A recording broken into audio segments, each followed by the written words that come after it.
معزز محترم قابل ذی افتخار صدر جلسہ دامت برکاتہم،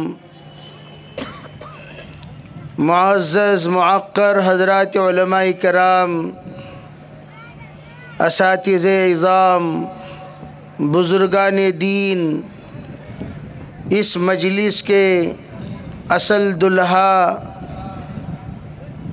حضرات حفاظ کرام، اس وقت ہم لوگ جس تاریخی اجلاس میں بیٹھے ہوئے ہیں، یہ اجلاس صرف اجلاس نہیں ہے، یہ جلوس قیام کے لیے ہے، بیٹھنا بٹھانے کے لیے نہیں ہوتا، بیٹھنا کھڑانے کے لیے ہوتا ہے۔ استمعوا یسمع منکم ویسمع ممن یسمع منکم۔ حضور علیہ السلام نے فرمایا، اے لوگو غور سے سنا کرو، اور جو کچھ تم لوگ سن رہے ہو وہ تمہارے ماں بعد لوگ سنیں گے، اور جو کچھ وہ تم سے سنیں گے ان سے بھی وہ تمام باتیں سنی جائیں گی۔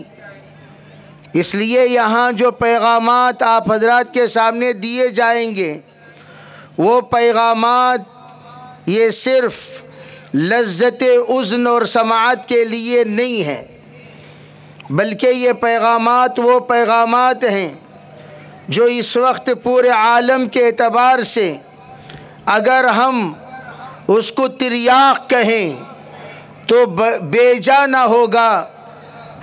وہ اپنی مقام کے اعتبار سے، اپنی حیثیت کے اعتبار سے، اپنی اہمیت کے اعتبار سے، اپنی ضرورت کے اعتبار سے، اور اس اہم اور پروقار چیز سے غافل ہونے کے اعتبار سے ہم لوگ اس مجلس میں بیٹھ کر یہ عزم مصمم کرتے ہوئے اٹھیں کہ جو پیغام یہاں سے دیے جائیں گے ان پیغام کو فَلْيُبَلِّغْ مِنْكُمُ الشَّاهِدُ الْغَائِبُ، غائبین تک اس پیغام کو پہنچا دیا جائے۔ اور آپ نے فرمایا حجۃ الوداع کے موقع پر ان تمام پیغامات کو لینے کے بعد آپ حضرات جن جن کو چاہیں اس پیغام کو پہنچا دیں، جہاں تک پہنچا سکے پہنچا دیں، اور جن جن طبقے کو اس پیغام کو آپ حضرات پہنچائیں گے یہ سوچ کر پہنچاؤ، رب مبلغ او عام سامع، جن لوگوں تک آپ نے بات پہنچائی وہ آپ سے بھی بڑھ کر انشاءاللہ اس پیغام کی حفاظت کرنے والے بنیں گے۔ چنانچہ میں وہ بات یاد دلانا چاہتا ہوں، حجۃ الوداع میں جناب محمد رسول اللہ صلی اللہ علیہ وسلم نے تمام صحابہ کرام کو پیغام پہنچانے کے بعد اللہ کو شاہد بنا کر کہا تھا، اللہم اشہد، اللہم اشہد، اللہم اشہد، یا اللہ تو گواہ رہنا، میں نے ان تمام لوگوں تک پیغام پہنچا دیا۔ اللہ کے رسول نے اقرار کروایا، الا هل بلغت، اے لوگو بتاؤ اللہ کا دیا ہوا پیغام میں نے تم تک پہنچایا کہ نہیں پہنچایا؟ صحابہ نے بیک زباں کہا، بلغت الرسالہ، ادیت الامانہ، جاہدت فی سبیل اللہ حق جہادی۔ سرکار آپ نے صرف اس پیغام کو پہنچایا نہیں، پہنچانے کے ساتھ و ساتھ آپ نے اس پیغام کو پہنچانے کے لیے جتنا مجاہدہ اٹھانا ہے اتنا مجاہدہ آپ نے برداشت بھی کیا۔ ادیت الرسالہ، اور پھر اللہ کے راستے میں جتنا مجاہدہ کرنا تھا اور جتنی دور تک کرنا تھا اتنی دور تک آپ نے اپنی رسالت کو پہنچانے کے لیے جد و جہد کیا ہے۔ بہرحال میرے بھائیوں، آج ہمارے اس جامعہ طیبہ کا اور تمام علماء کا، تمام مقتداؤں کا، تمام اولیاء کا، تمام ہمارے مشائخ کا، تمام ہمارے اکابرین کا اس وقت امت کے حال کو دیکھ کر راتوں رات سسکنے والے ان اولیاء کا اور رات میں آہ وزاری کرنے والے ان تمام علماء کا اور ان تمام اکابرین کا، ان تمام بزرگوں کا، ان تمام مرشدوں کا پیغام آپ کے سامنے یہ سنا رہا ہوں۔ آج ہم سب کے لیے قابل توجہ بات یہ ہے کہ ہم نے دن بدن قرآن اور قرآن والوں کو ہم نے خاص کر دیا، اور ہم نے یہ سوچ لیا ہم قرآن صرف نماز میں پڑھنے والے ہیں، قرآن صرف شب و روز میں پڑھنے والے ہیں، قرآن صرف ہم لوگ قرآن خوانی کے طور پر پڑھنے والے، قرآن صرف مرحومین پر پڑھنے والے، اس کے علاوہ قرآن کا ہم پر کوئی حق نہیں بنتا۔ اور یاد رکھنا، یہ غفلت جو اس وقت ہمارے ایک ایک فرد کے ساتھ موجود ہے، اگر ہم اپنے گرہبانوں میں منہ ڈال کر دیکھیں، کیا ہم لوگ شب و روز کی صورتیں پابندی سے پڑھ رہے ہیں؟ صبح کی یاسین، شام کا واقعہ، تبارک اور الف لام میم سجدہ کن کن لوگ پڑھنے کا اہتمام کرتے ہیں؟ کون کون پڑھنے کا اہتمام کرتے ہیں؟ کن کن کا صرف اتنی صورتوں سے تعلق ہے؟ اگر جائزہ لیا جائے، ہزاروں میں کوئی ایک ہوگا جو اس کا پابند ہوگا۔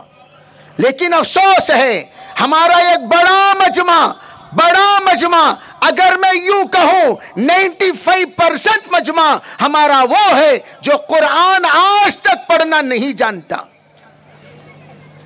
کیا بتاؤں، کیا سناؤں میں آپ کو؟ تو ادھر ادھر کی باتیں نہ کر، یہ بتا کہ قافلہ کیوں لٹا، مجھے رہزنوں سے گلا نہیں، تیری رہبری کا سوال ہے۔ رہبر بن کر بیٹھے ہوئے یہاں وہ طبقہ جن کو مقتدا ہونے کی حیثیت حاصل ہے، گھر کا سردار ہونے کی حیثیت حاصل ہے، اپنے علاقے کا رہبر ہونے کی حیثیت حاصل ہے، اور اپنے پورے طبقات کا رہنما ہونے کی حیثیت حاصل ہے، اور اپنے خاندان کے رخ موڑنے کا مکمل طور پر استعداد اسے حاصل ہے۔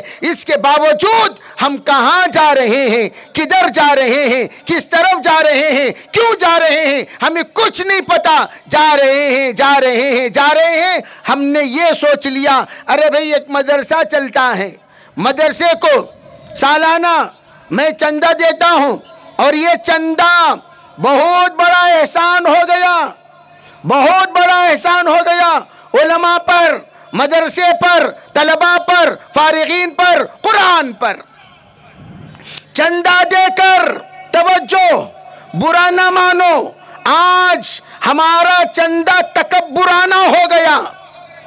چندہ دے کر اینٹنے والے سنو، تمہارا چندہ اگر تکبر کے ساتھ تم دو گے تو یاد رکھنا ایک پیسہ بھی اللہ کیا قبول نہیں ہوگا۔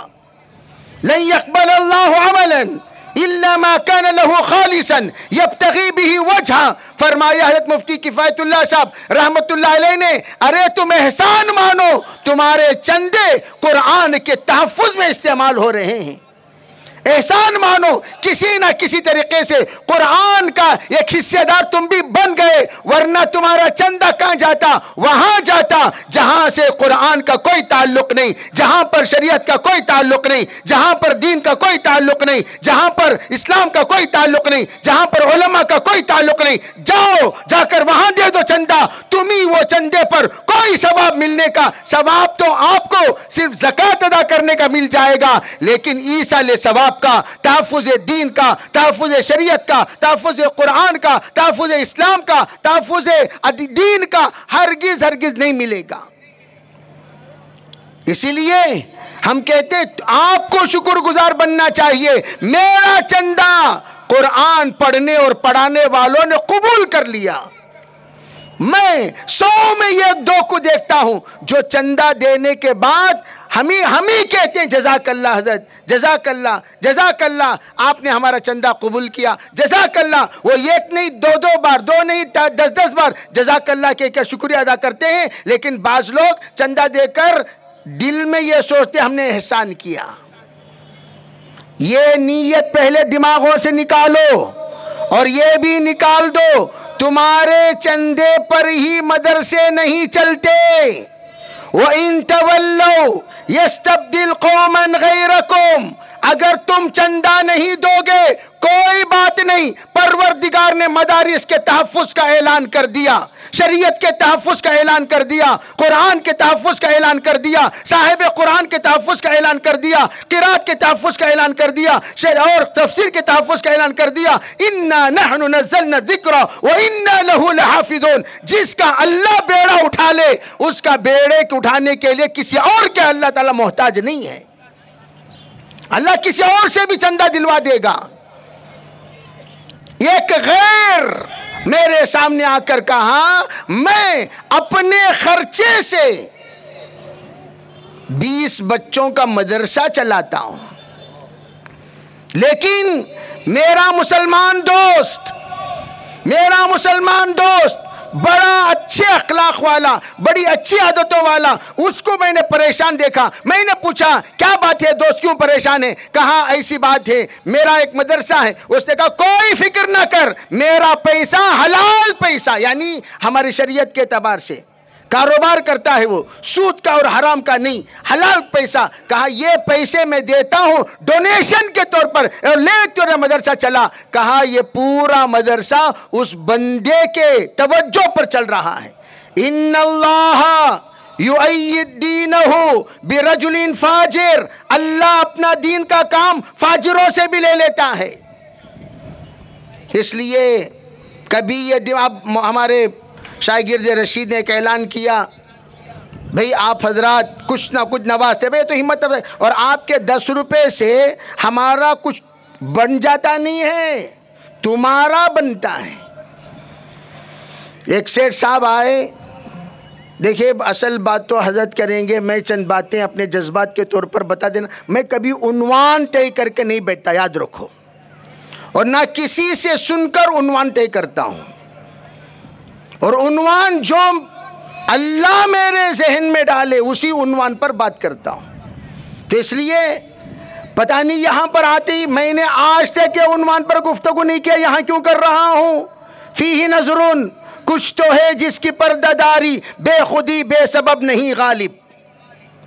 اور سنو، یہ ایک سیٹھ صاحب آئے گجرات کے رہنے والے، اور اپنے صرف خاصہ سے مدرسہ چلایا کرتے تھے، اور انہوں نے بڑی کوشش کی ان کے بچوں کو حافظ بنانے کی، لیکن ان کے بچوں میں کوئی حافظ بن ہی نہیں رہا۔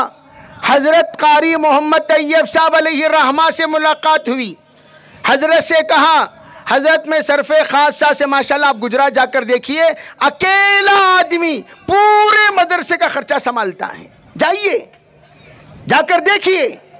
مجھے درد ہوتا ہے مدرسے کے لیے ہم لوگ بھیک مانگنے کی کمی ہو گئی، چاول کی کمی ہے، دال کی کمی ہے، عمارت کی کمی ہے، جگہ کی کمی ہے۔ ہمارے مدارس آخری ایام میں کس حال میں گزارتے ہیں محتمیم جانے، اساتذہ جانے۔ ان اساتذہ کے آپ لوگ پوچھتے ہو کیا قربانی ہے؟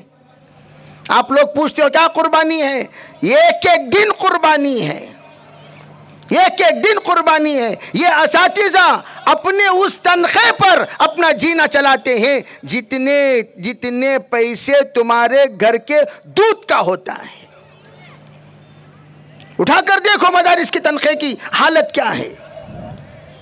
ان اساتذہ کی کرامت سمجھو، دعائیں سمجھو، اور ان اساتذہ اکرام کے اخلاص سمجھو کہ ان تمام علماء جو کچھ اس کے وقت موجود ہیں دینی خدمات میں، ان احباب کے آپ اللہ سے تعلق سمجھو۔ یہ متوکلین کی وہ جماعت ہے، اللہ تم لو آپ جس وقت لا کر، ایک تو چندے کا یہ حال، ایک ہے بندے کا یہ حال۔ بندے کا حال کیا؟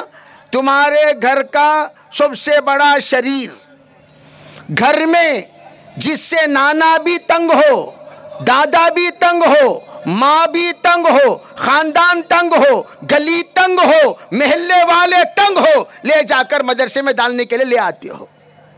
شرم نہیں آتی تم لوگوں کو قرآن کے لیے ایسے ریجیکٹڈ پیس کو لا کر جمع کرتے ہو جو جس سے پوری کائنات تنگ ہے؟ ہو سکتا فرشتے بھی تنگ ہو گئے ہوں گے، لا کر تم جما رہے ہو، یہ الگ چیز ہے، وہ مرفوع القلم ہے، ابھی تک فرشتے ان کے اعمال نامہ شروع کیے ہی نہیں، لا کر جمع دیتے ہو۔ اور یہ اساتذہ جو آپ کے سامنے موجود ہیں، مدرسے والوں نے کیا کیا؟ دم رہا. تو میں ہمیشہ ایک بات پوچھتا ہوں، تمہارے پیدا کیے ہوئے بچے کو ایک دن سنبھالنے سے، حضرت مدرسہ کب شروع ہو رہا؟ مدرسہ کب شروع ہو رہا؟ کیوں؟ آج کل جو رمضان المبارک میں مدارس چلتے ہیں یہ یوں ہی نہیں چلتے. یہ لوگ بھی اللہ کے واسطے میرے بچوں کو گھر کو نکو بھیجو. کی بھئی کیا قصہ؟ حضرت بس ایک ہفتے کے لیے بھیجئے، پھر بلا لیجئے. تنگ ہو جاتے ہم، تنگ. یہ ہمارے اساتذہ کو کتنا تنگ کرتے ہوں گے. پھر بھی قرآن کا نور جب ان کے اندر منتقل ہونے لگتا ہے، حرفاً جب وہ نور منتقل ہونے لگتا ہے، اللہ الرحمن علم القرآن، رحمان اس کے اندر رحم کو منتقل کرتا چلا جاتا ہے، رحمت کو منتقل کرتا چلا جاتا ہے. استاد رحمان کا ایک نمائندہ بن کر بیٹھتا ہے اور شاگرد رحمت للعالمین کا ایک نائب بن کر بیٹھتا ہے. تب جا کر اللہ تعالیٰ قرآن کے تعلیم و تعلم کی برکت سے دونوں کے درمیان رحماء بینہم کی کیفیت پیدا کر دیتا ہے. ہمارے اساتذہ ایک مارنے پر کیا جی مار ڈالے، وہ مار تمہیں 100 بار مار کوئی گھر میں. جو ہمارے استاذ نے مارا، آج بہت تمہیں لاڈ اور پیار آ رہا ہے اپنے بچے پر. وہ مار یاد کرو جو تم نے اپنے بچے کو مارا، تم نے اپنے بیٹے کو مارا، تم نے اپنے بھائی کو مارا، تم نے اپنے بھتیجے کو مارا، تم نے اپنے بھانجے کو مارا، تم نے اپنے خاندان کے اس بچے کو ایسا مارا. کئی بار ہمارے مدرسے میں ایک مرتبہ ایک صاحب آج بھی مجھے یاد ہے، ان کو ہم لوگ جلاد نام رکھتے تھے. جلاد ان کے والد تھے، وہ ماشاءاللہ دعوت کے اچھے ساتھی، بڑے بڑے ہاتھ، 6.5 فٹ ہائٹ. انہوں اندر آتے تو ایسا لگتا تھا قطب مینار اندر داخل ہو گیا ہے. ایک مرتبہ ہمارے محتمیم صاحب حضرت مولانا زین العابدین صاحب دامت برکاتہم، وہ ایک بچے کی پٹائی کی ہے. اس فون کر بولے بھائی تمہارا بچہ بہت شریر ہے، بھائی آؤ کیا قصہ پوچھو اسے. انہوں آپ کو اللہ اکبر ایسا مارے، ایسا. استاد کو روکنا برے ایسا مارو. کون بھی بولے تم نا نہیں حضرت تمہیں جانتے نہیں اسے کیسا مارنا ویسا مارنا. میں نے بس ہمیں لوگ اگر 10% مارے ہیں، انہوں 100% مار رہے ہیں. ایسا مار رہے گویا بچے کی ہڈیاں ٹوٹ جائیں گی. ہم نے کہا آپ کو ہم نے ڈرانے کے لیے بلایا، مارنے کے لیے نہیں. الٹا ہو گیا قصہ. وہاں اساتذہ روحانی باپ ہوتے ان بچوں کے، کتنی شفقت اپنے بچوں پر کرتے تمہیں کیا پتا. اتنی مختصر تنخواہ لے کر بچوں کو کبھی پیار سے ان کو 2 روپے 3 روپے، ان احباب کا 2 روپے بچے کو دینا آپ کے 200 روپے دینے کے برابر ہے. میرے عزیز بھائیوں، مدرسے کی زندگی کو ہم آپ لوگوں کو سمجھا نہیں سکتے. آؤ اتوار چھٹی ہے، آ کر مدرسے میں بیٹھو، شریک درس ہو جاؤ، شریک قرات ہو جاؤ، جو حفظ کے درسگاہ ہے آ کر بیٹھو، قرات کی درسگاہ ہے آ کر بیٹھو، قرآن پاک کا ترجمہ ہوتا ہے، کبھی مسائل سکھائے جاتے ہیں، آ کر بیٹھو. ایک دن آ کر شریک ہو جاؤ، آپ کو پتا چلے گا مدارس علاقے کے لیے کتنی رحمت ہیں.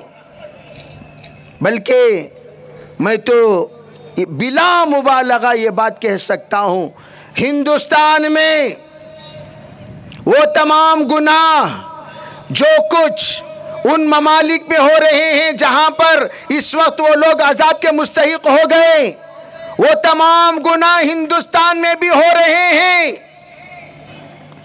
ایسا نہیں ہے کہ گناہ سے بالکل ہمارا ہندوستان پاک ہے، سب ہو رہے ہیں، خلوت میں بھی، جلوت میں بھی، یہاں بھی وہاں بھی، ہر جگہ ہو رہے ہیں. لیکن آج اگر ہندوستان عذاب سے اگر گھر بچا ہوا ہے صرف اور صرف ان مدارس کے ان بچوں کے تہجد کی وضوؤں کی برکت سے، تہجد میں بسم اللہ الرحمن الرحیم کی برکت سے، تہجد میں قرآن پڑھنے کی برکت سے، تہجد کی دعاؤں کی برکت سے، جو مدارس کے مختصر ہزاروں میں ایک بچہ جس وقت جا کر تہجد میں وضو کر کے ہاتھ اٹھا کر ماں باپ کے لیے، علاقے کے لیے، گاؤں والوں کے لیے دعا کرتا ہے، وہی دعا ہے عذاب کو جو روکی ہوئی ہے۔ ان بچوں کی حیثیت ہم نہیں سمجھتے۔ عبد القادر جیلانی قطب ربانی وبا کے زد میں پورا گاؤں آ گیا، حضرت شیخ کے پاس آئے، کہنے لگے حضرت وبا کے زد میں سب آ گئے، کچھ نہ کچھ آپ ہمارا نظام بنائیے۔ حضرت نے فرمایا ارے بھئی ایک کام کرو، ہمارے مدرسے میں جتنے گھاس پھوس ہیں وہ کھاؤ اور جتنا پانی ہے وہ پیو، اللہ شفا دے دیں گے۔ سب پیے، شفا یاب ہو گئے۔ کچھ دنوں کے بعد آئے، کہنے لگے حضرت اسی طرح کا گھاس ہمارے گھروں کے پاس بھی تھا، ہم وہ کھائے اور بھی جلابہ مارنے لگے، لیکن اسی طرح کا پانی وہاں بھی تھا، ہم پیے اور بھی قے ہونے لگے، لیکن یہاں آنے کے بعد، کھانے کے بعد ہمارے اندر یہ جو کیفیت بدل گئی وہ کیسے؟ کہنے لگے تمہارے یہاں تو صبح سے شام تک گھاس اور پانی، گالیاں سنتے ہیں، بولیاں سنتے ہیں، لیکن یہ قال اللہ اور قال الرسول سنتے ہیں، جس کی وجہ سے اللہ نے قرآن پاک کی شفا اس میں منتقل کر دیا۔ در و دیوار مدرسے کے سراپا شفا ہے، سراپا رحمت ہے۔ صبح سے شام تک بیٹا اس جگہ پر گناہ نہ کرنا، میں نے یہاں پر 1000 قرآن ختم کیے ہیں۔ اسی طرح میں کہتا ہوں مدرسے کے اندر آتے ہوئے تم لوگوں سے کہہ رہا ہوں بے وضو نہ آنا، بے وضو نہ آنا، اس لیے کہ مدرسے کی سرزمین، مدرسے کی دیواریں ہزاروں قرآن ختم سن چکی ہیں اور وہاں پر بابرکت اور بابرکت اعمال ہو چکے ہیں۔ وہاں پر اس طرح آپ آؤ جس طرح حرمین شریفین میں جاتے ہو، کوئی معمولی چیز نہیں۔ سیدھا بے ڈھنگا آ گئے، پینٹ اور بے ڈھنگا طریقے سے بے وضو، بالکل اجازت نہیں ہے۔ مدرسے کا ادب مسجد کی طرح کیا کرو۔ کیوں؟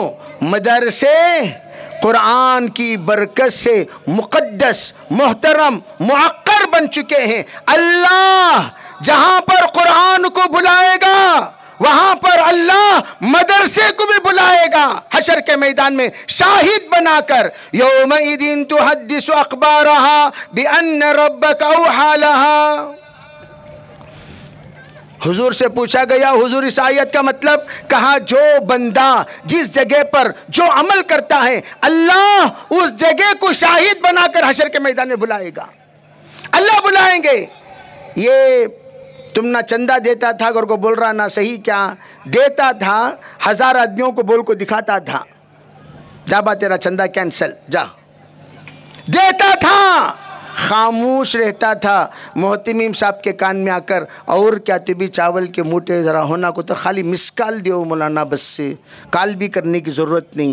ایسے بھی مخلص بندے ہیں جو راتوں رات آ کر مدرسے کا تعاون کرتے ہیں، کہتے بھی نہیں کہ میں نے تعاون کیا، رسید نہیں، بس جزاک اللہ بندے خدا لکھ کر دے دیجئے۔ بعض لوگوں کو اخلاص سے کم دیتے وقت آتا 100 روپے دیکھو بندے خدا لکھ ڈالو۔ 100 روپے میں کیا جی بندے خدا؟ کیا 100 روپے بندے خدا؟ ہاں بھئی 1 لاکھ روپے دے ڈالو کو بندے خدا کو تو واقعتاً تو مخلص سے بول سکتے ہیں۔ 100 روپے دے ڈالو نہیں مولانا نام کی سب ضرورت دیئے 100 روپے، اس میں اتنے بڑے نخرے، شرم آتی نہیں چندہ دے ڈالو کو یہ سب حرکتاں کرنے۔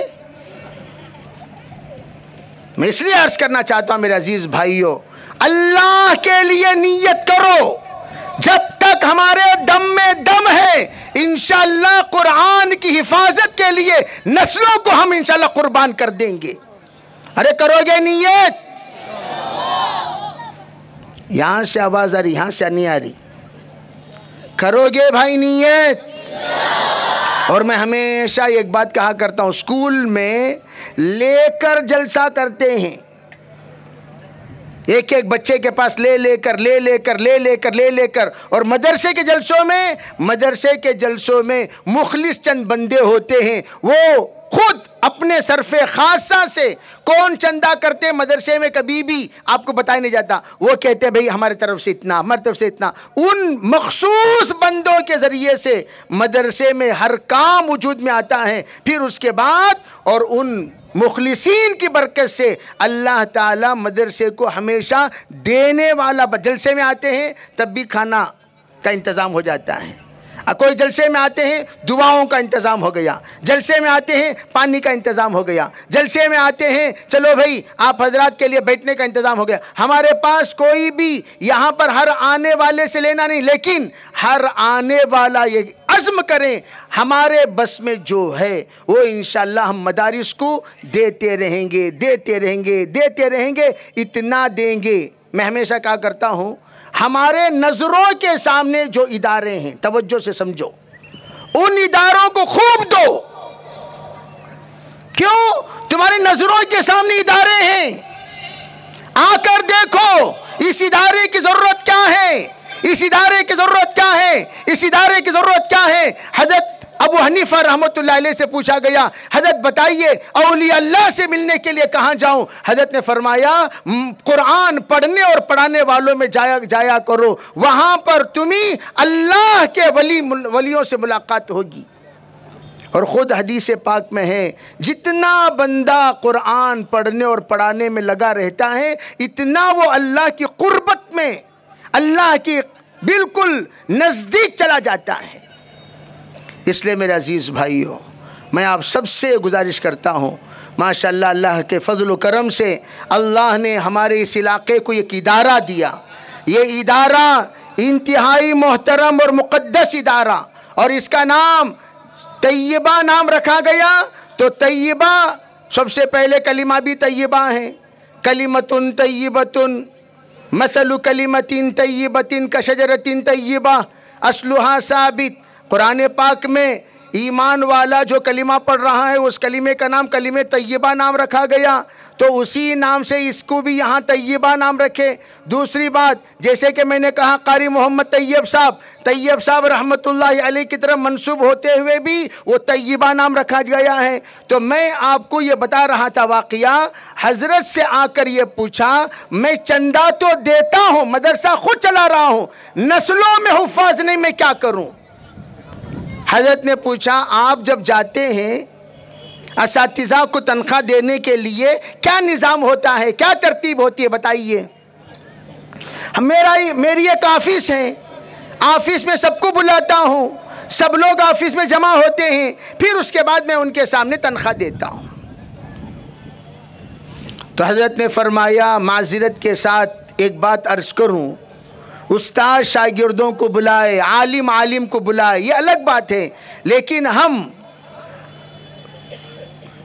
تمام نبیوں کے وارثین کو اپنے پاس بلائیں، یہ ایک اعتبار سے بے ادبی ہے۔ آپ یہ کیجئے حجرے اساتذہ میں آپ چلے جائیے، نمبر 1۔ نمبر 2، تنخواہ دیتے وقت آپ کا ہاتھ کبھی اوپر نہیں رہنا چاہیے۔ صاحب قرآن کی ادب کرتے ہوئے، کلام اللہ کے معلمین کی ادب کرتے ہوئے آپ کا ہاتھ اوپر، معلمین کا ہاتھ نیچے، یہ بھی بے ادبی ہے۔ فرمایا آپ لفافے میں رکھ کر آپ اس طرح پیش کیجئے، آپ کا ہاتھ نیچے رہے، معلمین کا ہاتھ اوپر رہے۔ 2 ادب۔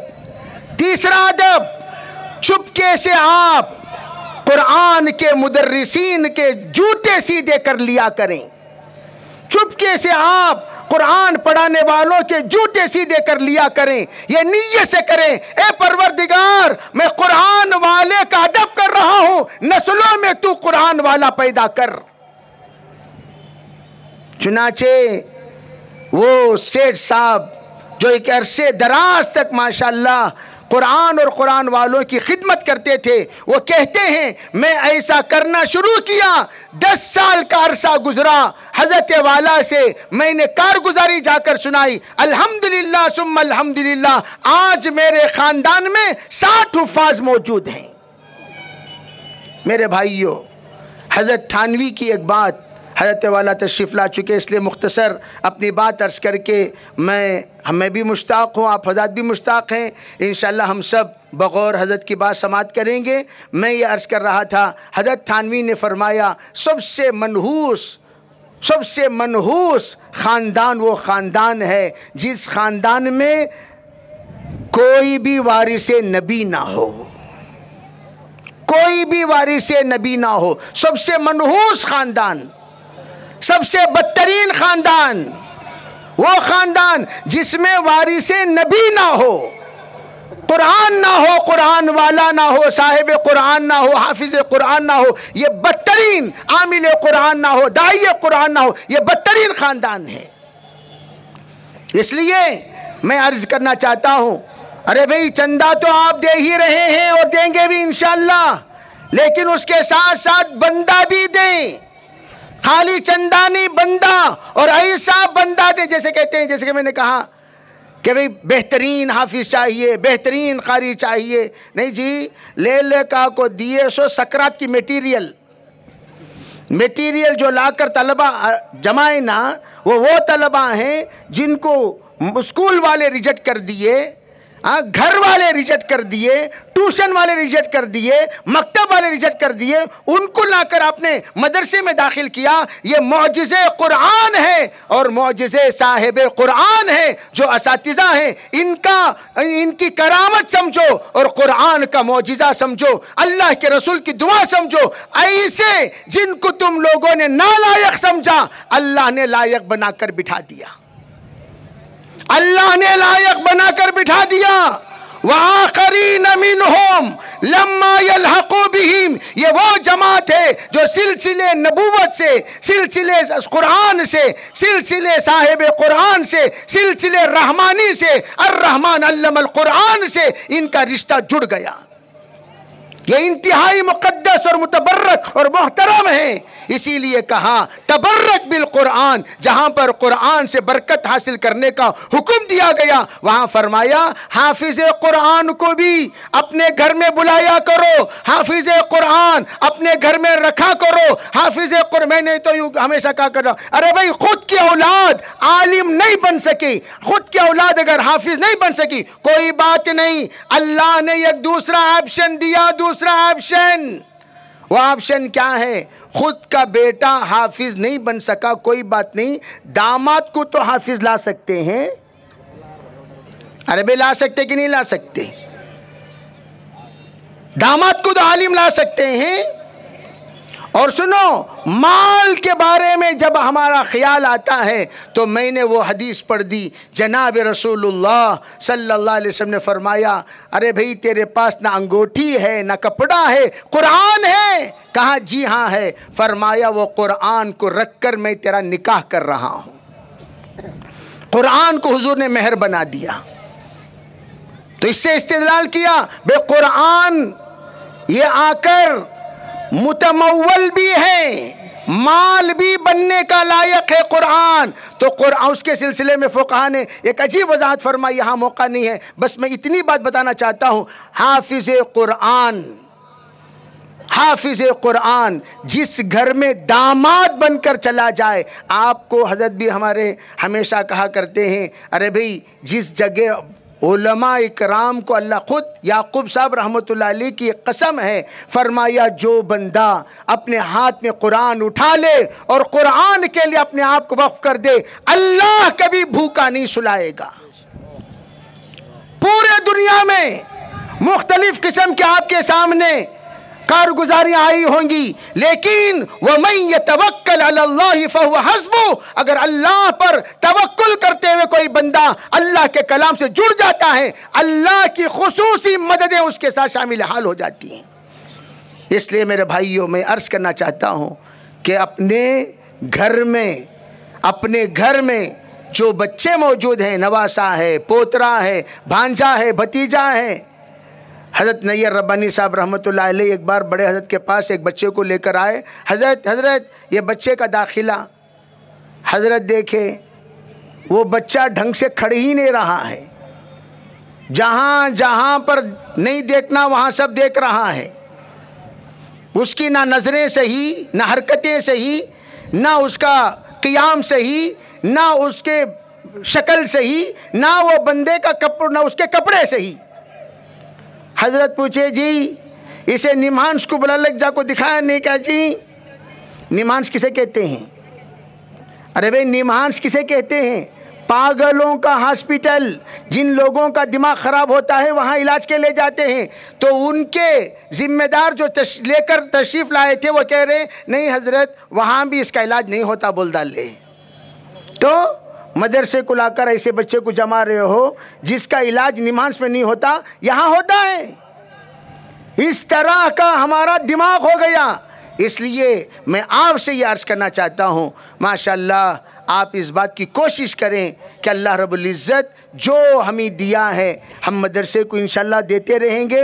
سب سے اول ہمارے چندے کا جو مستحق ہے وہ ہمارے علاقے کے مدارس ہیں، اور پھر اس کے بعد جو بچے وہ دوسرے کے، ہمارے علاقے والے پورے ہندوستان پھرتے نہیں، پورے ہندوستان والے جو مسافر آتی ان کو بقیہ ہندوستان باقی ہیں، وہ وہاں جائیں کر لیں گے اپنا کام، لیکن ہمارے علاقے والے علاقے پر اعتماد کرتے بیٹھے رہتے ہیں۔ علاقے والے ہماری ضرورت پورا کریں گے انشاءاللہ اگر ہم بہتر سے بہترین ہمارے مدرسے کا نظام بنائیں گے، بہتر سے بہترین طلبہ بھی انشاءاللہ ہمارے مدرسے میں آئیں گے، قیام کریں گے، اور وہ اپنے اپنے خاندان کو جا کر بہتر سے بہترین تربیت کا نظام بنائیں گے۔ پھر اللہ تعالی وہ دن دور نہیں، اللہ ضرور بتائے گا ہمارے خاندان کے اندر ایک چشم چراغ جو آیا حافظ کی شکل میں، اس کے ذریعے سے عورتیں بھی بدل گئیں، مرد بدل گئے، نوجوان بدل گئے، بچے بدل گئے، خاندان پورے کا پورا منور ہو گیا اعمال کے ذریعے سے، منور ہو گیا اخلاق کے ذریعے سے، بہترین ہو گیا آداب کے ذریعے سے، اور وہ خاندان مثالی بن گیا دیگر خاندانوں کے لیے۔ انشاءاللہ وہ تمام چیزیں اللہ ضرور ہمیں بتائے گا جو اس وقت جب ہم انشاءاللہ ہمارے بچوں کو تعلیم سے اور قرآن سے اور ہم شریعت کے علوم سے ہم نوازیں گے۔ اللہ تعالیٰ کہی ہوئی بات پر ہم سب کو عمل کرنے کی توفیق عطا فرمائے۔ وآخر دعوانا الحمدللہ رب العالمین۔